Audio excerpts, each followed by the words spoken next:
ഇത് കറ്റാർ വാഴ, ഇത് ഔഷധ ഗുണമുള്ളതാണ്.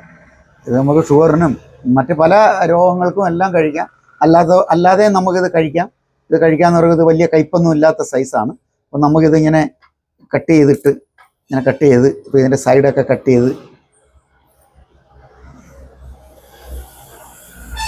നമുക്കിത് 2 പീസാക്കി ഇങ്ങനെ എടുക്കാം.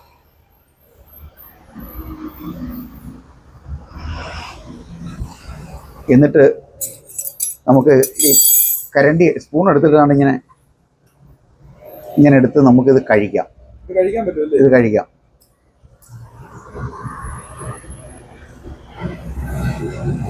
ഷുഗറിനും നമുക്ക് അല്ലാതെ നമുക്ക് ശരീരവേദന, ജോലിക്കൊക്കെ പോയി കഷ്ടപ്പെട്ടിട്ട് വരുന്നവർക്ക് ശരീരവേദന, അല്ലാതെ നമുക്ക് നെഞ്ചുവേദനകൾ, വീഴ്ച, അങ്ങനെയൊക്കെ ഉള്ള പ്രശ്നങ്ങൾക്കെല്ലാം നമുക്കിത് കഴിക്കാം. പണ്ടൊക്കെ ഇതിങ്ങനെ ഇരുമ്പിൽ ഈ കത്തിക്ക് ഇങ്ങനെ ചീവി എടുത്തിട്ട് അതിൽ മുട്ട അല്ലെങ്കിൽ പാല് ഒക്കെ മിക്സ് ചെയ്ത് കഴിക്കും.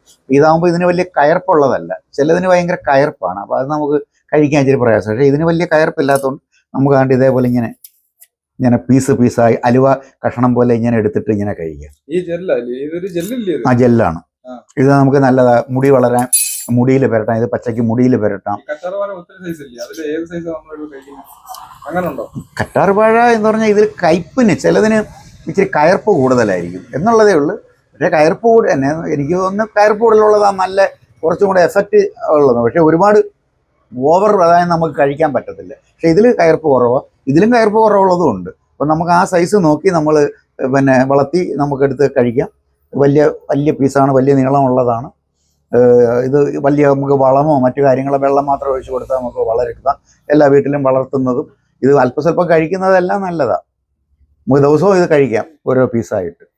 ഇത് നമുക്ക് ഈ സ്ത്രീകൾക്കും കുട്ടികൾക്കും എല്ലാവർക്കും നമുക്ക് ഫേഷ്യൽ ചെയ്യാൻ, തലയിൽ ഈ താരൻ, താരൻ അങ്ങനെയുള്ളത് പോകും. മുടി വളരാനൊക്കെ നല്ലതാണ്. ഇപ്പോൾ നമ്മൾ ഈ കഴിച്ചതിന് ശേഷം ഉള്ളതെല്ലാം കൂടെ തലയിൽ വെച്ച് തേച്ചാൽ മതി. എന്നിട്ട് ഈ പീസൊക്കെ എടുത്ത് മുഖത്തൊക്കെ വെച്ച് തേക്കാമെങ്കിൽ നല്ല ഇതാണ്. കുട്ടികൾക്കും എല്ലാം ഈ കഴിച്ചതിന് ശേഷമുള്ള പീസെടുത്ത് നമുക്ക് നമ്മുടെ മുഖത്തെല്ലാം നല്ലപോലെ ഇങ്ങനെ തേച്ച് ഇങ്ങനെ നല്ല തേച്ച് പിടിപ്പിച്ച് നല്ലപോലെ ഇങ്ങനെ തേച്ച് പിടിപ്പിച്ചതിന് ശേഷം കുറച്ച് നേരം കഴിഞ്ഞ് 1 മണിക്കൂർ കഴിഞ്ഞ് കഴുകി കളയുന്നത് നല്ലതാണ്, ശരീരത്തിന് നല്ലതാണ്. പിന്നെ ഇത് നമ്മുടെ കാലിൻ്റെ അടിഭാഗമൊക്കെ ഈ തീക്കനൽ ചവിട്ടിയതുപോലെ ചിലർക്ക് അനുഭവപ്പെടും. ആ ഒരു ഇത് അവർക്ക് അങ്ങനെയുള്ളവർക്കൊക്കെ അതിൻ്റെ അടിയിൽ ഭാഗത്ത് ഇങ്ങനെ വെച്ച് കൂടെ 2 കാലിലും മാറി ഇതിങ്ങനെ തേച്ചെടുത്താൽ ആ കാലിന് വലിയ തണുപ്പ് കിട്ടും. അതുപോലെ കാലിലെ വേദനകളൊക്കെ വന്നാൽ അവിടെയും ഇത് നമുക്ക് ഇതിൻ്റെ പീസ് വെച്ച് തടവിയെടുത്താൽ അതെല്ലാം മാറും, നീര് മാറും. അങ്ങനെ ഒരുപാട് ഔഷധ ഗുണമുള്ളതായത് എല്ലാവർക്കും ഉപയോഗിക്കാം. ഇതങ്ങനെ പ്രത്യേകിച്ചൊന്നുമില്ല. ഷുഗർ പേഷ്യൻറ്റിനും ആർക്കും ഏത് പേഷ്യൻറ്റിനും ഇത് ഉപയോഗിക്കാം. അങ്ങനെയൊന്നുമില്ല. നല്ല ഒരു ഔഷധ ഗുണമുള്ള സാധനമാണ്.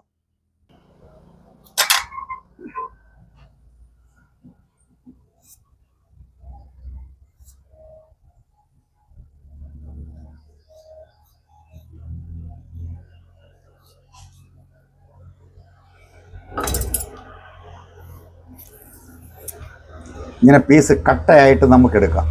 ഇത് വലിയ പീസ് കട്ടയായി അതിൻ്റെ ഐസ് ക്യൂബ് മാതിരി ഇരിക്കും. ഇതേപോലെ നമുക്ക് കട്ട് ചെയ്തിട്ട് ഇങ്ങനെ ഒരു ഭാഗം കട്ട് ചെയ്ത് മേളിലെ ആ തോല് കട്ട് ചെയ്ത് കളഞ്ഞിട്ട് നമുക്ക് ഇതേപോലെ കഷ്ണമാക്കിയിട്ട് ഇങ്ങനെ കഴിക്കാവുന്നതാണ്. നല്ല ശരീരത്തിന് വേദനകൾക്കും രോഗങ്ങൾക്കും എല്ലാം പ്രതിരോധ ശേഷി നൽകുന്നൊരു ഐറ്റമാണ്. ഏത് രോഗിക്കും കഴിക്കാം. വാദം, കാലിലെ ചൂട്, കാലിൻ്റെ വെള്ളയിലെ അടിയിലെ ചൂടുകളൊക്കെ ഉണ്ടാകുന്നെങ്കിലൊക്കെ നമുക്കിപ്പോൾ ഇതേപോലെയുള്ള പീസുകൾ ഉപയോഗിച്ചതിന് ശേഷമുള്ളത് എടുത്ത് ഇങ്ങനെ തേച്ച് 2 കാലിലും ഇങ്ങനെ മാറി തേച്ചാൽ ഒരു 3-4 പ്രാവശ്യം തേക്കുമ്പോൾ നമ്മുടെ ആ ചൂട് മാറി നമുക്ക് കാലിനൊരു നല്ല തണുപ്പ് കിട്ടും. കാലിലുള്ള നീർക്കെട്ട് ഇതെല്ലാം നമുക്ക് മാറി കിട്ടും. പിന്നെ അല്ലാതെ തന്നെ കഴിക്കുമ്പം തന്നെ ഔഷധ ഗുണം അല്ലാതുണ്ട്. ഈ ശരീരത്തിന് വെളിയിലും ഉപയോഗിക്കാം, അകത്തും ഉപയോഗിക്കാം, തലമുടിയിൽ ഉപയോഗിക്കാം. പിന്നെ തലമുടി വളരാനും മറ്റ് ഇതെല്ലാം പോകാനും എല്ലാം ഇത് ഉപയോഗിക്കാം. മുഖത്ത് ഫേഷ്യൽ ചെയ്യാനും ഉപയോഗിക്കാം. എല്ലാത്തിനും ഉപയോഗിക്കാൻ പറ്റിയൊരു നല്ല ഐറ്റമാണിത്.